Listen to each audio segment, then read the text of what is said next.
Et je me dis, bon sang, mais est-ce que tu te rends compte, quoi, que ce gamin de la campagne que t'étais aujourd'hui, il est policier avec tout ce que ça représente dans ses missions, dans l'image, dans le prestige, parce que c'est pour moi vraiment un prestige et un honneur. Et t'es policier à la BAC nuit de Paris, quoi. Me focaliser sur cet individu, de faire une surveillance, une filature, et que, ouais, j'avais vu juste, il est passé à l'action 5 minutes après, et je l'ai interpellé à ce moment-là. Ça, c'est le métier de BAC. En fait, il n'est pas en train de rentrer dans le bois de Vincennes, il est en train de reprendre le périphérique, la bretelle de sortie du périphérique, mais du coup à contresens.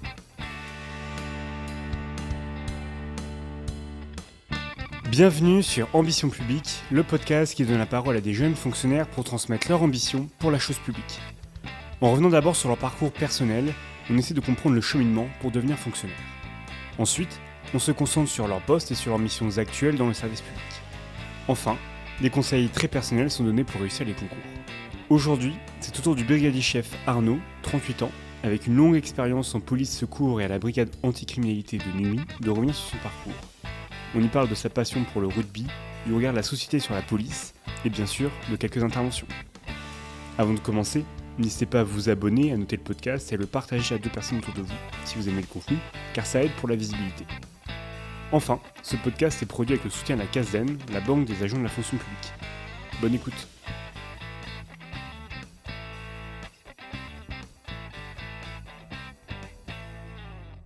Bonjour Arnaud. Bonjour David. Merci Arnaud d'être avec nous, de nous parler de ton parcours, de ton métier de policier. Je vais d'abord te présenter, et puis après on reviendra bien sûr sur ton parcours, tes missions et les conseils sur les concours. Arnaud, tu es né en juillet 1985 dans l'Ain, et après le bac en 2003, tu commences en tant que gendarme adjoint volontaire pendant une année. Tu ne renouvelles pas ton contrat après un an d'exercice et tu patientes pour passer le concours de la police nationale en étant ASVP, agent de surveillance de la voie publique, agent donc de police municipale. Tu réussis le concours de gardien de la paix pour la police nationale et tu intègres l'école en mai 2006. Tu en sors en 2007 où tu commences ta longue carrière au sein de la préfecture de police de Paris, d'abord avec les compagnies centrales de circulation pendant un peu plus d'1 an. Ensuite, tu intègres la brigade d'information de la voie publique, la BIVP, pendant 3 ans. Tu quittes Paris pour la Courneuve pour des missions de police secours pendant 3 ans. On est alors en 2014 et là tu intègres la brigade anticriminalité de nuit de Seine-Saint-Denis où tu exerceras pendant 2 ans avant de refaire de la police secours 1 an. Enfin, et c'est le poste que tu occupes aujourd'hui, tu fais partie de la BAC Nuit de Paris depuis septembre 2017. À côté de ça, tu es engagé pour l'attractivité de la police nationale où tu es e-ambassadeur de la police sur les réseaux sociaux avec de multiples interventions pour parler de ton métier et tu tiens une page Instagram où tu publies régulièrement sur le métier de policier en bac, Arnaud Bac 75N. Tu es aussi entraîneur de rugby de junior, donc des moins de 18 au niveau national, et aussi d'agent de la fonction publique au sein de la direction de l'ordre public et de la circulation au ministère de l'Intérieur. Tu es leur entraîneur de rugby. Alors Arnaud, quel est ton plus beau souvenir sur ton parcours personnel ? Plus beau, je pense que c'est de revoir le petit Arnaud que j'étais à 6 ans, dans la cour de l'école primaire, en train de jouer au policier. Et c'est quelque chose qui marque parce que c'est comme ça que je me suis construit autour de ce métier de policier, autour de ce rêve de gosse d'être policier, qui est d'abord fasciné par ces gyrophares et ce bruit de la sirène de police, en l'occurrence de gendarmerie, puisque je suis originaire de la province, où c'est une ville qui est protégée par la gendarmerie. Et donc cette fascination pour l'uniforme, pour ce gendarme, et puis en grandissant, l'intérêt autour du métier, de ses missions, et voilà, donc revenir à l'essence même de ce qui m'a construit, c'est ce rêve d'enfant de devenir policier. Il y a l'uniforme, il y a les gyrophares, le jeu dans la cour d'école, je suppose que c'est peut-être attrape-voleur. Ouais, exactement, il y a le policier, il y a les voleurs, quoi, il y a les gentils et les méchants. Ok, donc toi, tu étais plutôt de l'équipe Moi, j'étais qui plutôt n'est l'équipe jamais des dans gentils, les voleurs. exactement. D'accord, ok, très bien. Donc, tu as voulu être le gentil dans l'histoire, et tu commences d'abord par la gendarmerie, par contre. Comment tu as découvert un petit peu ces différences entre gendarmerie et police ? Qu'est-ce qui t'a plu, qu'est-ce qui t'a moins plu ? Et donc, pourquoi tu as choisi la police ? D'abord la gendarmerie parce que c'est la force qui est présente dans ma ville et que c'est l'intérêt pour le métier. Après, le côté institutionnel, police-gendarmerie, c'est pas quelque chose qui me concernait quand je me suis vraiment intéressé au métier, et que du coup, naturellement, je suis allé pousser la porte d'une gendarmerie, et que par le recrutement, j'ai commencé en étant gendarme adjoint volontaire dans la gendarmerie de la ville d'ailleurs où j'ai grandi. Mais tu n'as pas renouvelé le contrat après 1 an d'exercice. Qu'est-ce qui s'est passé? Eh bien, parce que justement, après, une fois qu'on est dans l'institution, on est plus intéressé par le cadre et par le quotidien. Il se trouve que quand tu es en gendarmerie, c'est la vie en caserne. C'est un environnement militaire. Et je pense qu'à 18 ans, je manquais encore de maturité pour accepter ou pour assumer ce cadre-là qui me correspondait pas forcément. Et donc, du coup, naturellement, j'ai arrêté ma première année de contrat, au renouvellement de ma première année de contrat, et pour ensuite me dire qu'il fallait que je poursuive dans ce métier-là, mais du coup en changeant d'institution, parce que dans le cadre justement de mon travail de gendarme adjoint volontaire, on était amené parfois à travailler de concert avec les policiers de la grande ville d'à côté. Et du coup, je me suis dit, ok, on fait le même métier, du coup, allons voir comment ça se passe au sein d'une autre institution. Mais parce que c'est le régalien qui t'intéresse, la sécurité avant toute chose.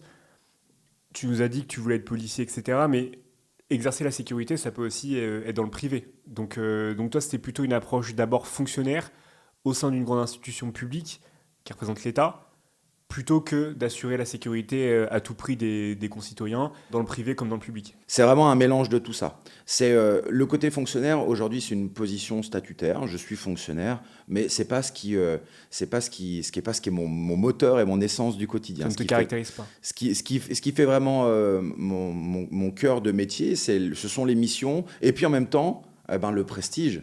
Le prestige de dire... et c'est encore quelque chose que je me dis aujourd'hui.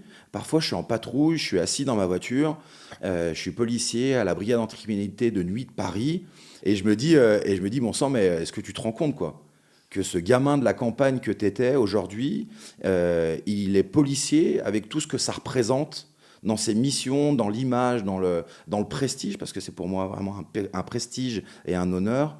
Mais tu es policier à la BAC nuit de Paris, quoi. Et encore aujourd'hui, en me faisant cette réflexion-là, je me répète à quel point je suis fier de faire ça. Donc le matin, il n'y a pas de souci pour se lever, pour aller travailler. Il y a vraiment une volonté de porter l'habit et d'aller sur le terrain. Exactement, il y a vraiment une volonté de faire ce pourquoi je me suis construit, de faire de ma passion. Aujourd'hui, je vis de ma passion. C'est intéressant parce que tu parles vraiment de prestige et de fierté de porter l'uniforme et d'assurer ses missions. Est-ce que pour autant, dans ton entourage, les citoyens que tu rencontres, la hiérarchie aussi, comment c'est perçu un petit peu ce travail de terrain de policier? Dans mon entourage personnel, dans mon entourage familial, moi je suis entouré de personnes chez moi, dans ma famille, qui sont fiers de moi, qui sont fiers du fait que je sois policier et qui ont une vraie reconnaissance pour ce métier-là. Donc, aucun problème pour moi. Sur le côté hiérarchique, moi, quand j'arrive au travail, on est entre policiers. C'est encore une spécificité, ça, de la BAC Nuit de Paris, où nos chefs de service, ils sont avec nous sur le terrain, ils sont avec nous au café avant de prendre le service. Donc, du coup, il y a vraiment ce côté très familial. Donc on est entre nous, on se sent bien et on se valorise les uns les autres parce qu'on est tous convaincus qu'on est tous là pour la même mission et faire de bonnes choses. Après, sur le côté image publique et l'image que les citoyens peuvent avoir de nous, ou en tout cas de moi, si je dois le ramener un peu à moi, c'est quelque chose que je ne prête pas attention. J'y fais pas attention parce que ce que je peux entendre à la télé ou ce que je peux entendre à la volée n'est pas le reflet de ce que moi je vis. Dans mon travail du quotidien, je dérange que ceux que j'ai à déranger. Sinon, la plupart du temps, c'est des remerciements, et parce que le cœur de mon métier, c'est d'aller protéger des victimes. Donc, moi, l'image qu'on me renvoie de moi-même dans mon métier, elle est quasiment tout le temps positive. La seule image négative, c'est ceux que je dérange. C'est ceux que je dérange, et si je les dérange, c'est qu'ils le méritent. Très bien, et on explorera un peu plus en détail ces missions de police secours et de brigade anticriminalité dans la partie 2. Mais tout à l'heure, tu disais, à 18 ans, tu t'engages en tant que gendarme. Est-ce que tu aurais pu choisir la voie de l'enseignement supérieur, l'université, le BTS, ou en fait c'est quelque chose que tu as exclu très rapidement, et toi ce qui t'intéressait c'était à la fois le terrain, l'opérationnel, et aussi gagner ta vie rapidement? C'est quelque chose que j'ai exclu très rapidement parce que le milieu scolaire n'était pas vraiment un milieu pour lequel j'étais adapté. J'étais un élève moyen, en tout cas, qui se contentait de faire le minimum pour que ça passe à chaque fois et qui avait toujours la bougeotte. Quand j'étais en cours, j'étais turbulent, j'avais besoin d'amuser la galerie. Enfin, bref, j'avais une capacité de concentration qui était quand même assez limitée. Et même dans ma construction de ça, ce qui est assez marrant, c'est que à l'époque, pour entrer en police comme en gendarmerie, sur le concours d'Irénée de la Paix ou le concours de gendarme, il n'y avait pas besoin d'avoir le bac. Ce qui n'est pas le cas aujourd'hui. Aujourd'hui, il faut avoir le bac. Du coup, moi, je savais que j'avais pas besoin de toute façon d'avoir le bac pour faire le métier que je voulais exercer. Mes parents m'ont poussé à avoir le bac, et finalement tant mieux, parce que ça m'a permis de me maintenir dans un cadre jusqu'à mes 18 ans. Mais après, très vite, dès l'année suivante, en octobre, tu t'engages en tant que gendarme, et donc tu as un battement qui est très faible entre le moment où tu passes le bac et la vie active. Exactement, je savais déjà que la transition allait se faire très rapidement entre ma sortie de la scolarité. D'ailleurs, le jour des résultats du bac, moi j'étais au stand saucisses frites de mon club de rugby de l'époque, et c'est le proviseur du lycée qui a appelé chez mes parents le soir en disant: mais Arnaud est pas venu voir ses résultats. Arnaud est pas venu chercher ses résultats parce que j'allais au rattrapage. Et donc du coup, pour moi, mon avenir était déjà tracé. Je savais où j'allais. Et donc pour le bac, j'ai même passé un bac STI, donc sciences techniques et industrielles, génie électrotechnique. Alors c'était quand même vraiment hyper classe. Mais pourquoi? Parce que mon oncle travaillait à la SNCF, et que si jamais je loupais, j'aurais pu rentrer en école de cheminot pour être conducteur de train. Parce que pour être sûr d'avoir une option assez facile et accessible pour moi, si jamais la police, ça ne fonctionnait pas, la police, la gendarmerie, encore une fois, peu importe l'institution.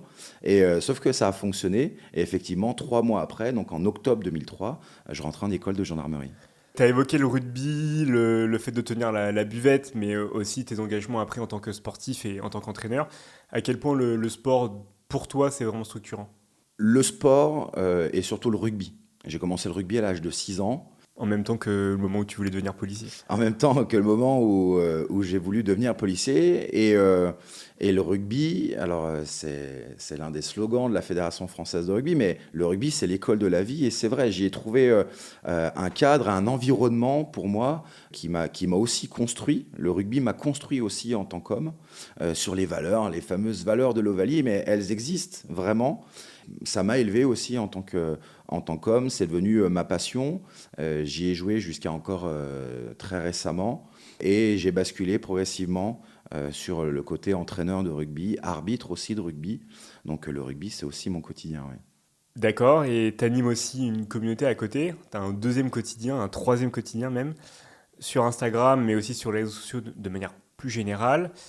Est-ce que tu peux nous raconter un petit peu plus cet objectif, ce projet? Bien sûr, alors ça a commencé en 2010 de mémoire. La police nationale avait un blog de recrutement. Ils avaient un blog de recrutement, et sur lequel les policiers pouvaient écrire des billets pour soit des billets d'humeur, soit pour raconter des interventions, une expérience. Bon, je me suis dit, bah tiens, pourquoi pas moi, partager mon expérience. J'étais en police secours à La Courneuve à l'époque, donc des histoires, j'en avais pas mal à raconter. Et du coup, j'ai pris contact avec la direction de la formation et du recrutement, qui, en postulant, en proposant ma candidature, qu'ils ont accepté après avoir écrit un premier billet. Et j'ai commencé comme ça, à mettre un premier pied dans la communication. Donc en écrivant des billets pour le blog, du coup ils m'ont fait participer à des campagnes de recrutement dans 20 minutes, dans Métro. Donc c'était pour moi ultra valorisant. Et quelques années plus tard, la police nationale a créé une plateforme qui s'appelle Objectif Police. C'est une plateforme de recrutement où on est plusieurs e-ambassadeurs, du coup, c'est là où le terme a été créé. On est plusieurs e-ambassadeurs de notre spécialité au sein de la police nationale. Donc, en l'occurrence, moi, ce sont les brigades anticriminalité. Et on a des candidats au concours, des personnes qui s'y intéressent, qui peuvent venir nous poser directement des questions sur la plateforme. Et on y répond en général sous 24 heures, on répond à la question. Et ça permet de créer un échange et de rendre le recrutement encore plus attractif. Et j'en profite parce que Cocorico, notre plateforme, c'est la première plateforme de police au monde. Devant les NYPD, on parle vraiment de millions de messages échangés sur la plateforme. On parle vraiment de millions de messages échangés sur la plateforme depuis sa création. C'est un vrai succès. Donc voilà, ça aussi, c'est quelque chose dont je suis assez fier. Waouh, ok. Et toi, tu as contribué à beaucoup de messages, je suppose, parce que c'est toujours les mêmes questions qui reviennent. Comment toi, tu gères un peu ce temps ? C'est souvent les mêmes questions qui reviennent, ou en tout cas formulées différemment. On essaie quand même de toujours apporter une réponse. Et oui, tous les jours, c'est moins vrai aujourd'hui, mais c'est au moins 2 à 3 messages par semaine, en tout cas pour ce qui me concerne, pour ma spécialité bac. Et donc, c'est dans ce cadre-là qu'un jour, j'ai demandé l'autorisation de pouvoir partager mon quotidien, d'aller encore un peu plus loin dans le partage de mon quotidien et de créer un compte Instagram sur lequel je publie des vidéos de mes interventions. Donc, je pose une caméra embarquée dans la voiture, une caméra sur moi. Et quand j'ai des interventions ou des moments que je juge intéressant à partager, un petit montage et je diffuse ça sur Instagram. On se rejoint tout à fait un petit peu sur ce partage à grande diffusion. L'idée que un moment qui est partagé avec quelqu'un, il vaut mieux pouvoir le partager à tout le monde en même temps et de surtout rendre concret ton métier. Moi, ce que j'essaie de faire avec l'ensemble des métiers, en tout cas qui passent au micro. Cette idée de diffusion, on la partage totalement. Moi, j'essaie de le faire avec justement ces interviews et de rendre ces discussions disponibles partout en France et vraiment qu'on soit dans n'importe quelle université, qu'on puisse avoir accès à ce genre de détails. Toi aussi, c'est le cas, visiblement ? Oui, effectivement, c'est exactement ça. Moi, c'est la retranscription de ce que je vis au quotidien sans avoir besoin d'en faire trop. Mes vidéos, il n'y a pas d'effet, il n'y a pas de musique, il n'y a rien de tape à l'œil. Je prends une vidéo et je la rends disponible pour que les gens puissent voir mon métier, voir ce que je vis, et peut-être aussi du coup par l'authenticité des vidéos, pouvoir eux-mêmes s'y projeter et ressentir peut-être un petit peu ce que moi aussi ce que moi je vis dans mon quotidien. Et il y a aussi Instagram, c'est le partage des vidéos, c'est le partage des stories, parce que c'est toujours sympa de faire une petite story quand j'arrive au boulot, quand le moment du café ou un contrôle, je prends le temps de prendre un peu de recul et de partager ça. Et c'est aussi les messages que je reçois, parce que aujourd'hui j'arrive à 65 000 abonnés et que du coup chaque publication et chaque story génère des réactions mais aussi des messages. Et là encore, c'est des questions sur le recrutement, sur mon vécu, sur plusieurs aspects parfois techniques de tiens, j'ai vu que tu faisais ça dans ta vidéo, pourquoi ? Et voilà. Et encore une fois, ce partage-là est vraiment important pour moi.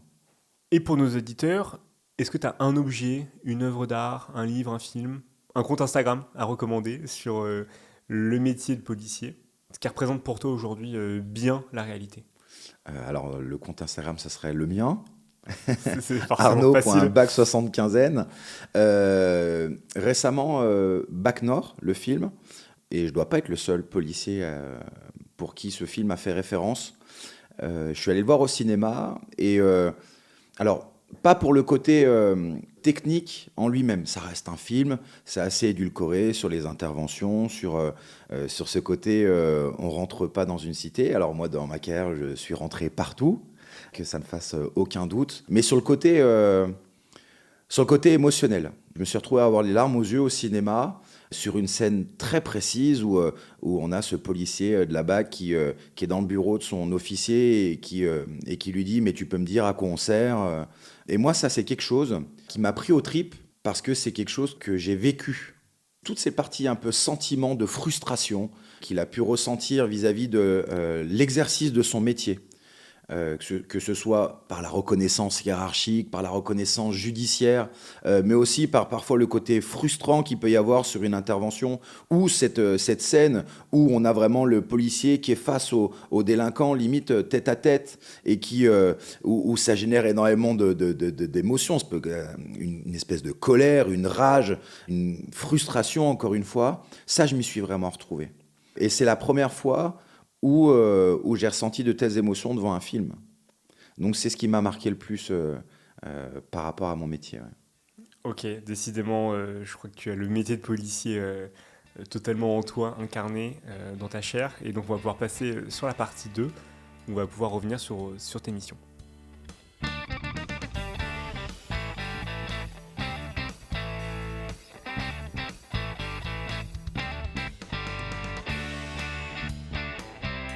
Arnaud, ça fait plus de 16 ans que tu es policier. Forcément, on ne va pas revenir sur tous tes postes, mais il y a 2 types d'expériences quand même dans ton parcours. La police secours et la brigade anticriminalité de nuit. Comment se structurent ces 2 unités? Quelles sont leurs missions? Qu'est-ce que tu peux nous dire là-dessus? Alors, la police secours, en fait, il faut comprendre le fonctionnement d'un commissariat. Il faut raisonner à l'image d'un commissariat. Un commissariat, c'est une structure de police dans une ville ou un arrondissement, dans les grandes villes. Et puis, au sein de ce commissariat, il y a plusieurs unités, plusieurs services. Donc, on a la police secours, donc les policiers de terrain qui répondent aux interventions quand ils sont sollicités aux appels 17. C'est ça, le cœur du métier de la police secours, c'est de répondre aux sollicitations sur les appels au 17. Et puis, il y a d'autres unités qui complètent les missions, donc les brigades anticriminalité, qui vont être du coup, comme leur nom l'indique, plus spécialisées dans l'anticriminalité, la recherche et la lutte contre la délinquance. Vous avez des unités de proximité qui vont faire des patrouilles plutôt sur des endroits spécifiques ou avec des missions plus spécifiques. Un peu de médiation? Un peu de médiation, ce rapport police-population, la police de proximité, comme on pouvait l'appeler autrefois, mais qui existe encore aujourd'hui, qui est dévouée à certaines unités spécifiques, parce qu'elles vont tourner tout le temps au même endroit, donc on va voir plus souvent ces fonctionnaires, et donc du coup, que ce soit les commerçants ou la population de ces endroits spécifiques, vont pouvoir les utiliser un peu plus en référence. C'est là où la police de proximité existe encore aujourd'hui. Là où c'est efficace. Là où elle est efficace, parce que on est toujours plus efficace quand on est encore plus spécialisé du terrain qu'on occupe. Que ce soit par la connaissance de son territoire, de sa délinquance, mais aussi la connaissance de sa population, parce qu'en nouant des contacts, on va pouvoir récupérer des informations, échanger, rassurer, enfin voilà, faire notre métier de policier, mais vraiment spécifiquement un territoire. Et il y a quoi d'autre comme mission, comme autre service? Parce que du coup, tu as parlé de la police secours, de la brigade anticriminalité. En général, dans un commissariat, quels sont un peu les autres? Il y a la police judiciaire, je suppose? Oui, dans un commissariat, il y a aussi le service judiciaire qui lui-même, suivant l'importance du commissariat, peut se structurer en plusieurs entités sur les faits de violence, tout ce qui va être attrait aux stupéfiants, au domaine des mineurs, au domaine familial. Du coup, plus généralement, on ne parle plus maintenant de mineurs, mais on parle de protection de la famille. Donc ça englobe plus largement la protection de la famille. Dans le commissariat, on a aussi les groupes d'information de voie publique qui vont faire du renseignement opérationnel, enfin du renseignement en temps réel sur les événements qui peuvent générer un trouble à l'ordre public au sein de la commune. Ils vont aussi s'occuper de toute la partie contrôle des établissements de nuit, contrôle des bars. On va avoir les plaintes, aussi le service des plaintes, l'accueil évidemment prédominant dans un commissariat, les gardes détenus. Bref, un commissariat, c'est une vraie fourmilière qui englobe plusieurs missions, tout un tas de missions. Et donc toi, tu as choisi de te spécialiser, si je puis dire, dans la police secours et dans la brigade anticriminalité, 2 services assez terrain. Comment tu as fait ce choix? Est-ce que c'était une évidence, pareil, parce que tu cherchais le terrain, l'opérationnel? Quand je suis sorti d'école de police, j'ai intégré la circulation à Paris, puis après la brigade d'information de voie publique, toujours à Paris, donc qui, pareil, fait du renseignement opérationnel sur tous les événements pouvant générer un trouble à l'ordre public sur Paris. Mais pour moi, le cœur même du métier de policier, c'est la police secours. Après 4 ans, donc si on englobe la circulation et la BIVP, après 4 années, je ne me voyais pas poursuivre ma carrière. Enfin, en tout cas, j'avais vraiment ce besoin de faire de la police secours. Et donc, c'est comme ça que je me suis tourné vers la police secours, en l'occurrence à la nuit, à la Courneuve, pour rentrer de plein pied dans ce qui était pour moi et ce qui constitue encore aujourd'hui pour moi le cœur du métier de policier. Sur la spécialisation en brigade anticriminalité, ça s'est fait du coup après avoir intégré la police secours, parce que au sein du commissariat, j'étais en contact et on bossait parfois de concert avec les effectifs de la brigade anticriminalité, mais aussi on croisait la nuit les collègues de la brigade anticriminalité de nuit de la Seine-Saint-Denis. Et donc c'est comme ça que je me suis réorienté et que j'ai renforcé du coup mon attrait pour cette spécificité-là de la mission de recherche de la lutte anti-délinquance. Est-ce que ces deux expériences de police secours et de bac sont disponibles dès la sortie de l'école ? Pour la police secours, oui. En sortie d'école de police, on est classé par ordre de réussite aux différents examens qui sont passés pendant tout le long de la scolarité. Et il y a une liste de choix de poste et la police secours. En tout cas, on est affecté dans un commissariat. Après, au sein d'un commissariat, une fois que vous débarquez dans votre commissariat en sortie d'école, il y a des places qui sont plus ou moins libres en police secours, mais aussi dans le judiciaire, à l'accueil, aux gardes détenus, bref. Et du coup, on peut accéder à la police secours dès la sortie d'école, oui. Quant à la BAC, non, il faut attendre 3 ans. Il faut avoir une ancienneté de 3 ans, donc titulaire plus 2 années, avant de pouvoir passer une habilitation qui est constituée de tests professionnels, écrits, mais aussi de sport, de tir et un oral. Et une fois qu'on a réussi, on est habilité bac, et ensuite on peut postuler sur des postes bac qui sont ouverts. Mais quoi qu'il en soit, ça c'est 3 ans après la sortie d'école. Et donc tu réussis ces tests au bout de 7 ans à peu près de police. Comment tu as vécu cette entrée dans ce milieu de la BAC nuit, cette brigade anticriminalité ? Qu'est-ce que tu peux nous raconter, peut-être une nuit type, s'il y en a une, et voilà la difficulté peut-être de ce métier ? Une nuit en BAC nuit, donc ce soit en Seine-Saint-Denis aujourd'hui, telle que je la vis à la BAC nuit de Paris, c'est vraiment révéler 100% de ses capacités dans la recherche de la délinquance. C'est vraiment ça. Ce qui fait le cœur du métier de BAC, du métier de baqueux, appelons-le ainsi, c'est l'initiative.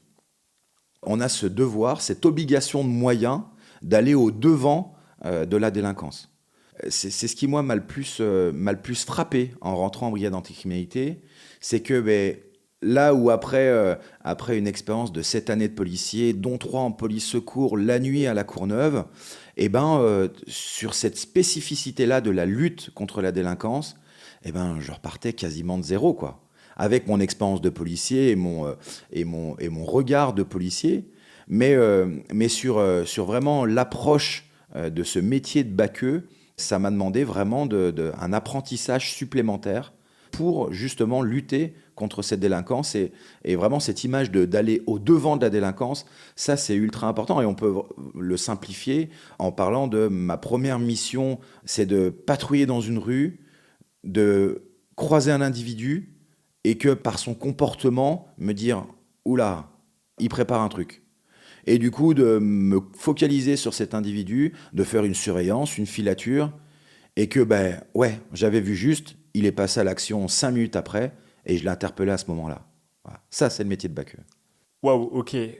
Ce sens, cet apprentissage que tu as eu donc, sur le terrain, est-ce que tu différencierais la police secours où vous êtes plutôt sur une intervention, donc après un appel du 17, alors que vous, quand tu disais obligation de moyens, c'est-à-dire que la BAC va aller sur le terrain pour aller détecter un petit peu les choses. On ne vous appelle pas, en fait, c'est vous qui prenez vos dossiers, vous vous autosaisissez, quoi. Exactement, c'est ce qu'on appelle l'initiative. Mais est-ce que finalement, ce métier-là de BAC, cette mission spécifique de BAC, c'est pas finalement ça le métier de policier ? Moi, j'en suis en tout cas convaincu. Maintenant, en police secours, c'est un peu différent parce que quand on est en police secours, quand on a du temps pour nous, on peut se laisser aller à notre initiative. Mais évidemment, le fait que notre mission première ce soit de répondre aux appels 17, fait qu'on peut aussi se retrouver à gérer un accident de la route, aller gérer un différend familial, d'aller faire une garde de détenu à un hôpital parce qu'il y a un détenu qui est en train d'être consulté par un médecin et que il faut l'emmener et qu'il faut le garder.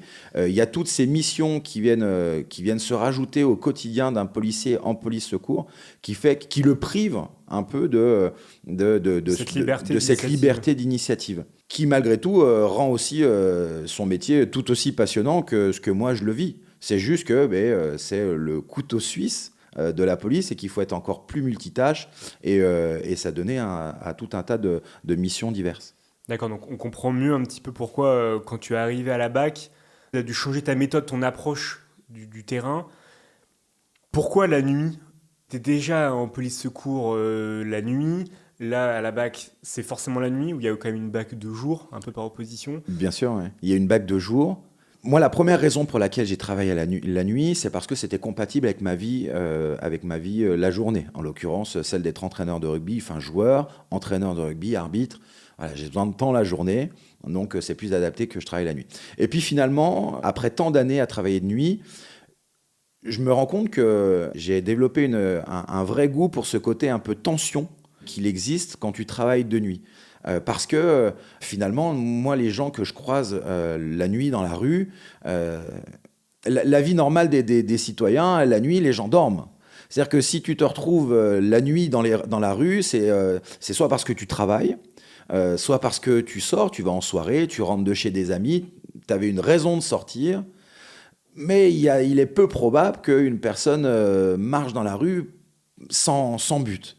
Et donc, du coup, ça crée pour moi, qui, dans mon cœur de métier, qui suis à l'initiative et qui doit aller au-delà de la délinquance, eh ben, ça génère des tensions sur le fait de chaque personne que je vais croiser dans la rue, eh ben, je vais la scanner. C'est vraiment le terme, quoi, de ce côté scanner la voie publique. Toute personne que je vais croiser, je vais l'analyser. Et même sur une nuit où je ne vais pas interpeller, parce qu'il y a des nuits où je n'interpelle pas, et je suis même convaincu que mes collègues en bac, la journée, interpellent bien plus que moi, et ben, ce côté-là va me maintenir en haleine toute la nuit, et ce qui fait que jour après jour, je ne vais pas m'installer dans un ennui ou dans une routine.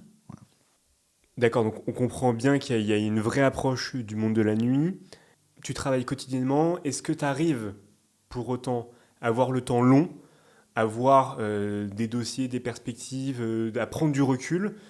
Ou est-ce que par la densité, l'intensité de ces nuits, tu es toujours dans la crise, l'urgence, la réaction, même s'il y a une initiative, mais tu es toujours un peu dans la réaction à chaud? Avec l'expérience, avec le métier, j'ai appris à prendre du recul. Avant, j'étais un policier ultra consommateur de mon propre métier. C'est-à-dire que j'interpellais une personne, le lendemain, j'allais m'intéresser aux suites judiciaires, quelles avaient été la sanction prise à l'égard de cette personne. Sur les moments de pause au travail, avec les collègues, on parlait boulot. Je rentrais chez moi, je regardais les reportages police. Je vivais police. Aujourd'hui, j'ai appris à prendre du recul parce que c'est un métier qui nous fait vivre énormément d'émotions. Au quotidien, on est confronté à la violence, à la détresse humaine. Il y a aussi des bons moments, évidemment, mais on vit des émotions au quotidien qui sont très prenantes. Et que si j'avais pas appris à justement prendre du recul, à moins m'intéresser aux suites judiciaires, à décrocher un peu des reportages police, à moins parler boulot avec mes collègues qui sont aussi mes amis, et que du coup, à moins de parler de travail, et moi, ça m'a permis un petit peu de prendre du recul parce qu'il y a eu une période de ma carrière où j'étais peut-être un petit peu bouffé par tout ça, et que du coup, ça faisait vraiment un trop-plein dans mon quotidien. D'accord, donc tu as évolué un petit peu entre le moment où tu as commencé la BAC, commencé la police secours, et aujourd'hui. Par rapport au management, combien de personnes tu peux avoir sous tes ordres? Comment ça se structure avec tes supérieurs, les officiers, les commissaires? Qu'est-ce que tu peux nous dire là-dessus? Au sein de la police, on a un grade, donc au rang de gardien de la paix. Ensuite vient donc, aujourd'hui, puisque les choses ont évolué, mais aujourd'hui, le grade au-dessus, c'est brigadier chef. Et ensuite, c'est major de police. Donc moi, je suis brigadier chef. Au sein de ma compagnie, parce qu'à la BAC Nuit Paris, on est divisé en compagnies. Au sein de ma compagnie, il y a X nombre de gardiens de la paix en dessous de moi. Maintenant, dans le management du quotidien, ça n'a pas vraiment de conséquences. Ma responsabilité, moi, elle se tient au niveau de mon équipage quand on est en patrouille, où là, du coup, je suis le responsable de l'équipage. D'accord. Et par rapport aux officiers, aux commissaires de police, tu disais en début d'entretien qu'ils étaient présents, C'est cette particularité-là, notamment pour la BAC. Comment ça se traduit? Vous êtes, je ne sais pas, il y a 4 voitures qui circulent dans Paris la nuit, peut-être un peu plus, Un peu tu me plus, diras même les beaucoup chiffres. plus même. Et donc, tu as un officier pour tant de voitures. Enfin, voilà, raconte-nous ce genre de détails un petit peu pour qu'on se rende compte de comment ça fonctionne. Alors, sur la spécificité de la BAC Nuit Paris, parce que ça reste vraiment très propre à la BAC Nuit de Paris, aussi de la petite couronne parisienne, donc le 92, le 93 et le 94. En fait, on est au sein de la BAC Nuit, on est divisé en compagnies. Une compagnie, il y a entre 25 et 30 fonctionnaires par compagnie. Et à la tête de chaque compagnie, on a un officier. Chaque soir, on a 2 compagnies en tenue qui travaillent et une compagnie en civil et qui déploie X effectifs avec X patrouilles. Ça, c'est des chiffres dans lesquels je ne peux pas trop rentrer au niveau des détails. Mais c'est pas 4. Mais en tout cas, c'est pas 4 équipages. Il y en a bien plus. Et donc, à la tête de ces compagnies, on a encore des officiers et ensuite des chefs de service, des commissaires de police, commissaires divisionnaires. Et tout ce monde-là se retrouve à un moment de la nuit, on peut prendre un moment de la nuit où on aura tout le monde déployé sur le terrain, du gardien de la paix au commissaire divisionnaire, parce que c'est le service et les missions qui permettent aux officiers, aux commissaires, parce que la part de terrain n'est pas aussi importante, je pense, dans le quotidien d'un commissaire et d'un officier, qui peuvent, enfin cette part qu'ils peuvent retrouver justement en BAC nuit. Mais du coup, sans aucun problème, un officier doit passer, je dirais, 80% de son temps sur le terrain. Si moi, je passe 100% du mien, lui, ça va être 80% parce qu'il a quand même sa charge administrative. Et pour un commissaire, pour notre chef de service, je dirais qu'il doit bien passer 70% de son temps sur le terrain. Alors, il fait des vacations plus longues. Il y a toute la partie en préfecture avec des réunions quotidiennes, toute la partie en fin de service pour les comptes rendus d'activité. Mais 70% de son temps, il le consacre aussi sur le terrain, au plus près des effectifs qu'il manage.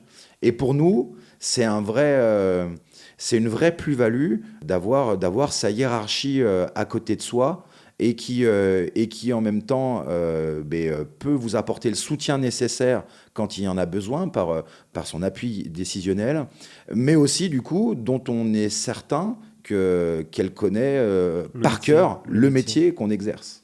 Les contraintes et appuyer aussi lors du compte-rendu si il y a eu peut-être des interactions musclées. D'accord. Et quelle est ton interaction avec les polices un peu plus spécialisées, la brigade de recherche d'intervention, la BRI? Comment ça se passe? Alors, déjà, il faut un petit peu expliquer. Au sein de la police nationale, il y a le RAID, donc, qui dépend de la Direction générale de la police nationale. Et on a du coup la BRI PP, préfecture de police, qui dépend de la préfecture de police. De Paris. De Paris. Nous, on est en quelque sorte parrainés par la BRIPP. En fait, il faut comprendre que depuis la vague d'attentats en France, l'approche opérationnelle a évolué. Si on prend les missions quotidiennes de la BAC Nuit de Paris, la BAC 75N, la nuit, on peut être amené à être déclenché sur une personne retranchée à domicile. Ça peut être l'individu qui menace de faire sauter son immeuble. Ça peut être la mère de famille qui appelle en disant qu'elle est enfermée dans la salle de bain et que son mari est devant la porte avec un couteau. Aujourd'hui, la BAC 75N est en mesure de déployer une colonne d'effraction pour prendre l'intervention à son compte. Le rapport du coup avec la BRI, on appelle ça l'interopérabilité. Nous allons poursuivre l'intervention si on prend cette femme qui est dans la salle de bain avec son mari qui est armé d'un couteau. Si par exemple, finalement, c'est pas un couteau et c'est une arme à feu, là d'un coup, on va sortir du domaine de compétence de la BAC Nuit Paris et justement faire appel à la BRI PP pour intervenir à notre place et donc retrouver encore une fois cette interopérabilité. Et donc sur cet exemple précis, si tu interviens et tu te rends compte que la personne a une arme, comment ça se passe? Tu appelles la BRI, mais tu es obligé d'intervenir. Comment tu réagis? Il faut vraiment raisonner en termes de degré de danger. Si sur un individu armé, on va plutôt privilégier la BRI parce que la BRI, au-delà de l'entraînement qui est évidemment plus conséquent, ils ont aussi un équipement qui est plus adapté à ce genre d'intervention. Si on présente leur bouclier de protection balistique, ils ont par exemple un grand bouclier qu'ils mettent devant eux, qui vraiment couvre toute une hauteur d'homme, qui est ultra blindé. Ça, c'est des équipements que nous, on n'est pas capable de mettre en œuvre. Donc du coup, la seule notion qui va nous faire vraiment intervenir, c'est ce côté danger imminent, état de nécessité. Mais on est vraiment dans une réflexion purement opérationnelle. Bien sûr qu'un individu qui a une arme à la main, c'est un danger. Mais quelle est l'imminence opérationnelle du danger? C'est là où va se faire la différence et la mesure que nous, on va prendre sur nos terrains, que nous et nos chefs vont prendre sur le terrain, et après, du coup, de voir si il y a nécessité ou non de demander l'engagement de la BRI. D'accord. Tu nous parles de BRI. Est-ce que c'est la suite logique dans une carrière? Est-ce que c'est pour toi quelque chose qui t'intéresse? Et donc, plus généralement, où est-ce que tu te vois plus tard?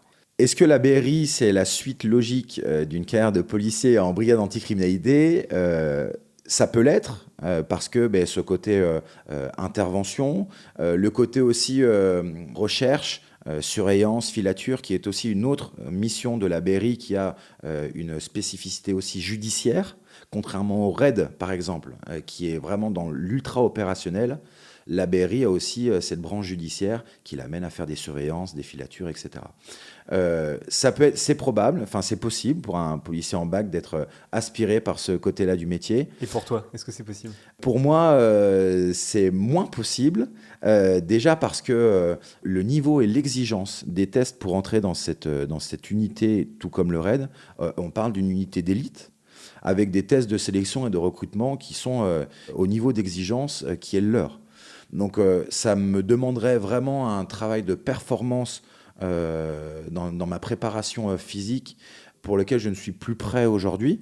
D'accord, donc c'est quand même faisable à 38 ans, mais après, toi, tu as d'autres projets, d'autres envies en tout cas sur ta carrière de policier? Moi, j'aimerais encore poursuivre mon temps en brigade anticriminalité. Je pense que je suis quelqu'un qui, dans mon parcours de carrière, a changé régulièrement de service. J'ai jamais fait plus de 3 ans dans les services dans lesquels j'étais précédemment affecté. Aujourd'hui, ça fait 6 ans que je suis à la BAC Nuit de Paris. Et pour l'instant, je ne ressens pas encore le besoin de changer. Je pense que j'ai encore des choses à explorer. Soit que ce soit en manière de lutte contre la délinquance, mais aussi du coup toute la partie colonne effraction, qui est aussi un univers qui me passionne. Donc je me vois encore rester en brigade anticriminalité. Maintenant, si on devrait encore pousser un peu plus loin la réflexion, et ça se retrouve dans mon quotidien dit ambassadeur de la police nationale, ce serait sur la transmission. Et du coup, je me vois bien plus tard formateur en école de police, soit formateur généraliste, donc c'est le formateur en école qui va dispenser les cours de droit, toute la partie un peu théorique et légale du métier de policier, ou aussi formateur aux techniques et à la sécurité en intervention. Donc toute la partie vraiment opérationnelle du métier de policier. Ça, c'est quelque chose qui me plaît vraiment et pour lequel je me destine. Tu as 38 ans et on n'en a pas parlé jusqu'à présent. Comment tu gères un petit peu la conciliation vie pro, vie perso? Tu as choisi surtout des métiers la nuit. Donc je pense que ça doit quand même être quelque chose d'assez pesant, d'assez prenant. Comment tu as géré ça? Ça fait un peu plus de 10 ans que je suis à la nuit. C'est une vie qui me convient parce que c'est une vie dans laquelle j'ai réussi à trouver mon équilibre avec ma vie privée, ma vie à la maison, mais aussi ma vie sportive, mes passions. Tout ça, c'est un juste équilibre qui tient de ma propre situation. J'ai des collègues qui ont des parcours de vie mais qui sont retrouvés un peu plus tumultueux parce que c'était pas forcément adapté. J'ai la chance d'avoir trouvé mon équilibre, donc du coup, tant mieux, et pourvu que ça dure. Mais je me rends compte que je t'ai pas posé la question la plus concrète possible. À quelle heure tu commences le travail? À quelle heure tu finis? Parce qu'on parle de la nuit depuis tout à l'heure, mais je pense qu'on a tous sa propre définition de la nuit. Quels sont tes horaires? Je commence le travail à 22h20 et je le finis à 6h30, sachant que, comme mes collègues à la BAC Nuit de Paris, je pense qu'on est tous prêts à partir de 22h tu peux être sûr que les véhicules sont prêts et qu'on est tous déjà réunis ensemble autour du café avant le service. Donc, je dirais 22h, allez, 22h, 6h30. Et est-ce que ça déborde aussi un petit peu après ou... Ouais. Ça déborde un peu, mais moins souvent, parce que les fins de nuit, en termes de lutte contre la délinquance, sont un peu plus light en activité. Donc, on déborde rarement. Très bien. Dernière question, avant de basculer sur la partie 3. Combien tu gagnes ? Quelles sont un peu les évolutions salariales quand on devient policier ? Donc aujourd'hui, je suis brigadier chef. Donc une grille de salaire pour un fonctionnaire, c'est des indices et des échelons. Donc je suis brigadier chef à l'échelon 3 et je gagne de mémoire. Ça dépend en fonction des mois parce que comme je travaille de nuit, on a le droit à à une prime supplémentaire. Mais en gros, entre 2005 et 2600 euros net par mois. Sachant que donc après 17 années de service, sachant qu'en sortie d'école, un gain de la paie gagne autour de 2000 euros. Et que si je poursuis dans mon avancement, donc gain de la paie, brigadier chef aujourd'hui et demain peut-être major de police, sans vouloir changer de corps et de passer à un autre concours, on peut finir à 3300, 3400 euros par mois, je crois. D'accord, très bien, merci pour ces précisions. Et on va pouvoir basculer sur la partie 3.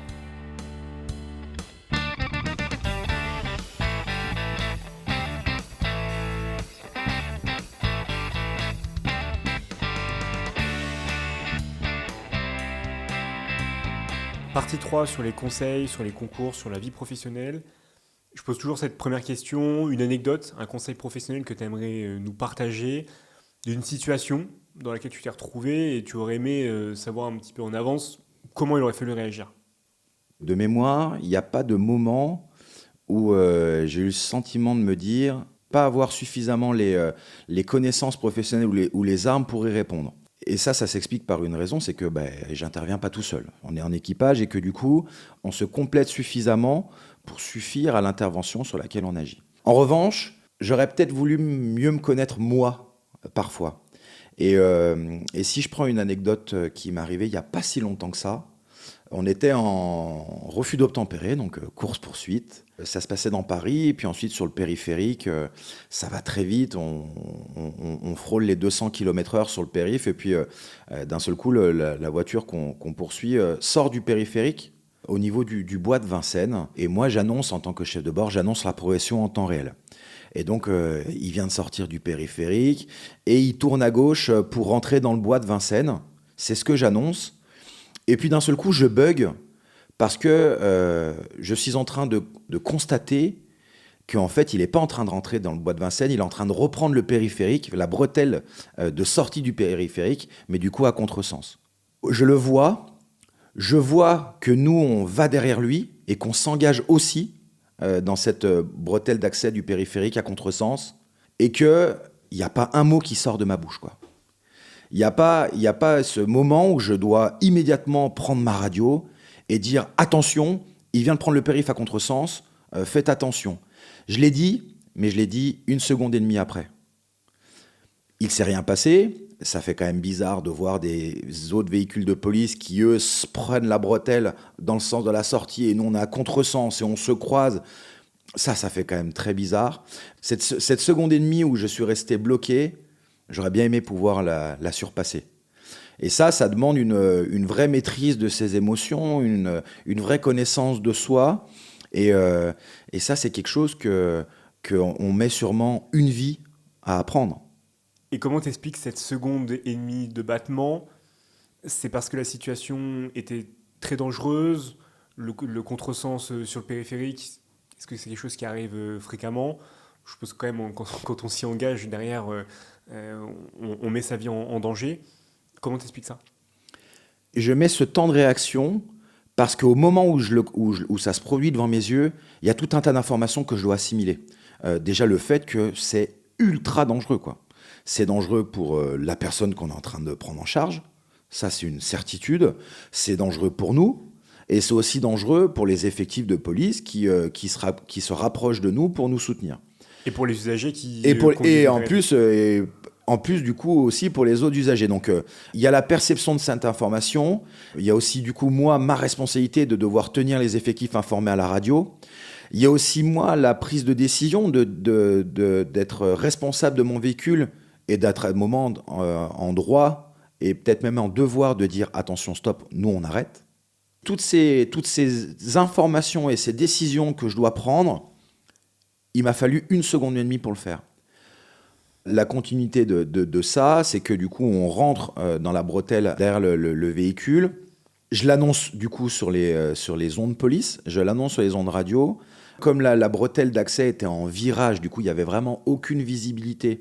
Donc, le fait qu'on soit derrière lui à ce moment-là dans la bretelle d'accès fait qu'on lui rendait une visibilité supplémentaire par l'action de nos gyrophares. Et ensuite, il se trouve qu'arrivé au bout de la bretelle, il reprend le périph' dans le bon sens. Et s'il avait pris le périphérique à contresens, ce qui est une certitude, c'est que nous, on n'aurait pas suivi. D'accord, waouh, je dois avouer que cette anecdote, elle m'a donné les frissons. J'espère que pour nos auditeurs, ça sera le même cas. On va parler maintenant un peu du concours, comment on devient policier, quels sont les tests. Est-ce que tu peux nous donner un petit peu les épreuves écrites, les épreuves orales, les épreuves sportives, sur comment devenir policier ? Alors, pour devenir policier, il faut faire un choix de grade, en tout cas un choix de corps. Donc, le corps d'encadrement et d'application, qui est le premier corps de la police nationale pour y faire carrière, où il faut avoir le bac. Et donc là, ça permettra d'avoir le grade de garant de la paix. Et les tests de recrutement, donc on a une épreuve de culture générale avec un QCM. On a une résolution de cas pratiques. Donc on vous présente des situations à l'écrit et vous devez y répondre. Comment vous réagirez en tant que policier ? Il y a des tests psychotechniques qui, eux, ne sont pas éliminatoires, mais qui serviront à la psychologue lors de l'entretien. Il y a des épreuves de sport qui, cette fois-ci, les épreuves de sport sont communes à tous les concours. Donc on a un test Luc Léger, les bip-bip avec les allers-retours sur 20 mètres. C'est quel palier ? Palier 8. Ok. Il y a aussi un parcours d'habileté motrice. Donc c'est une succession d'ateliers physiques. Il y a faire une série de pompes, une poutre, un slalom, un dessus-dessous, une échelle horizontale. Bref, toute une succession d'obstacles à parcourir. Il y a des notes éliminatoires pour pouvoir poursuivre du coup le concours et d'aller à l'oral, où là on se retrouve face à un jury de 5 personnes de mémoire qui dure 25 minutes. La composition du jury, c'est une représentation des grades ou des fonctions, plus une psychologue qui, pour l'interprétation des tests psychotechniques et aussi du candidat en lui-même. Et donc, une fois que tout ça est passé, on est admis. On doit quand même passer une visite médicale pour vérifier si on est apte, si on présente les aptitudes médicales à l'exercice de la fonction de policier. Et une fois que c'est fait, on peut rentrer en école de police. Et cette école, combien de temps ça dure ? Comment ça se déroule ? Alors, l'école, c'est 12 mois de formation. Et ensuite, on est 12 mois en stage dans notre premier poste d'affectation avant de pouvoir être titularisé dans nos fonctions. Est-ce que tu as un conseil sur le fond, sur la forme pour réussir ces concours ? Il faut vraiment s'intéresser au métier de policier. Le concours de garant de la paix, le concours d'officier et de commissaire, où là, il y a vraiment une exigence de niveau d'études avec bac plus 3, bac plus 5. Là, effectivement, on rentre vraiment dans la spécificité du droit, où on est vraiment sur de la révision pure. Le concours de garant de la paix, c'est un peu différent. Alors, il y a la culture générale, ça se développe dans l'intérêt qu'on peut porter au quotidien, au monde qui nous entoure. Et puis, il y a la résolution de cas pratiques. Et ça, il faut s'intéresser au métier de policier. Et quoi de mieux, je pense, de s'intéresser au métier de policier en allant échanger avec les policiers eux-mêmes, que ce soit par les voies comme je le suis moi, comme e-ambassadeur sur la plateforme Objectif Police, mais aussi en poussant la porte d'un commissariat et d'aller poser des questions, ou alors dans un centre de recrutement de la police nationale, évidemment. Mais voilà, quoi de mieux que de s'intéresser au métier en allant échanger avec les policiers eux-mêmes. Ça, c'est une première chose.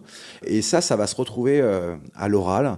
Il ne faut pas avoir peur de se rêver policier ou de donner l'envie à un jury ou à un examinateur qu'on pourrait être, enfin de nous recruter comme policiers, en valorisant notre expérience du quotidien. Et il y a un exemple tout simple, c'est être équipier au McDo peut révéler une capacité à travailler sous pression et à respecter des process, des qualités qu'on va retrouver dans le métier de policier. Donc voilà, il faut pas avoir peur de se rêver à ce métier de policier. Tout à fait, je te rejoins sur ce deuxième conseil où toute expérience peut vraiment être valorisée et où il suffit après vraiment de faire un peu d'introspection et d'essayer de calquer des situations qu'on a eues sur le métier qu'on souhaite.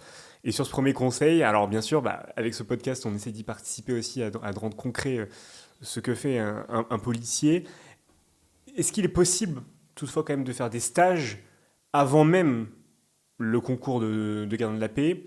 Est-ce que c'est simple de pouvoir faire 3 semaines, 1 mois, 2 mois, 3 mois, je ne sais pas, dans un commissariat de police ? Alors, il y a la possibilité de faire un stage dans un commissariat de police. Alors, il faut que ce soit dans un cadre spécifique. Ça peut être un stage de 3e. Ça peut être dans le cadre de ses études. Maintenant, ça sera qu'un stage d'observation et qui se cantonnera au commissariat en lui-même, mais pas évidemment à pouvoir patrouiller sur le terrain. Mais en tout cas, de découvrir la vie d'un commissariat, ça c'est possible, oui. Donc ce sera plutôt auprès des officiers ou alors sur des personnes à l'accueil ou sur... à l'accueil, dans les services judiciaires, assister à une audition, ça doit être possible. Je ne sais pas, aux actes de prélèvement, par exemple, qui sont faits sur un individu qui est placé en garde à vue, on peut lui prendre ses empreintes. Suivant la procédure, c'est son ADN. Et donc, du coup, voilà, à pouvoir assister à ça, à participer à la vie d'un commissariat, en tout cas y assister, ça, oui, c'est possible. Très bien, on arrive à la fin de cet épisode. Est-ce que tu as quelque chose à rajouter ? Je voudrais rajouter compléter l'idée de se rêver policier et l'idée de se rêver d'être un policier et ambitieux. Parce qu'on a le droit de prétendre à une évolution de carrière. Et ça, c'est quelque chose qui est possible dans la police nationale. Je parlais des concours externes, concours de gardien de la paix avec le bac, officier, commissaire à bac plus 5. Il ne faut pas avoir peur du coup de se rêver ambitieux, et parce que c'est possible au sein de la police de rentrer gardien de la paix avec son bac et par la voie des concours internes de finir commissaire de police. Ça, c'est possible. Après 5 ans d'ancienneté dans le corps des gardiens de la paix, eh bien, on peut passer le concours interne d'officier. Et par la même voie, on pourra ensuite passer le concours interne de commissaire. Il n'est pas rare. Moi, j'ai plusieurs collègues autour de moi qui ont suivi ce parcours-là, qui ont commencé gardien de la paix, et même pour certains policiers adjoints qui, on peut le résumer comme ça, est l'emploi jeune de la police nationale, en tout cas un emploi contractuel de la police nationale, où on y rentre du coup sans le bac, et pareil, par la voie de l'interne, passer le concours de gardien de la paix, jusqu'à ce métier, la fonction de commissaire de police. Alors, il faut aimer passer les concours et aller en école, parce qu'à chaque fois, il faut refaire la scolarité. Hein. C'est 1 an l'école de gardien de la paix, mais c'est 18 mois à l'école d'officier, 2 ans pour l'école de commissaire, mais en tout cas, c'est possible. C'est parfait, tu ne pouvais pas mieux dire. On est sur Ambition Publique, donc bien sûr, l'ambition, on la partage. Et derrière, on souhaite bien sûr que tous ceux qui peuvent nous écouter se sont reconnus ou en tout cas ont envie de passer ces concours des métiers du régalien. Est-ce que tu as un mot de la fin ? Comme je vis de ma passion, eh bien, pour que l'aventure continue et ne s'arrête jamais. Très bien, parfait. Eh bien, merci beaucoup Arnaud du temps que tu as Merci. consacré. Et je te souhaite bien sûr bonne continuation. Merci. Si vous avez aimé ce podcast, n'hésitez pas à le partager autour de vous, à le liker et à activer la cloche pour rester au courant des nouveaux épisodes. Aussi, vous pouvez retrouver plus d'informations sur les réseaux sociaux et me soutenir pour continuer à produire des épisodes en donnant sur la page Tipeee d'Ambition Publique. Toutes les informations sont dans la description. Enfin, et surtout, n'oubliez pas, votre ambition pour la fonction publique ne fait que s'enrichir. Donc continuez à vous renseigner et je vous dis à bientôt pour un nouvel épisode.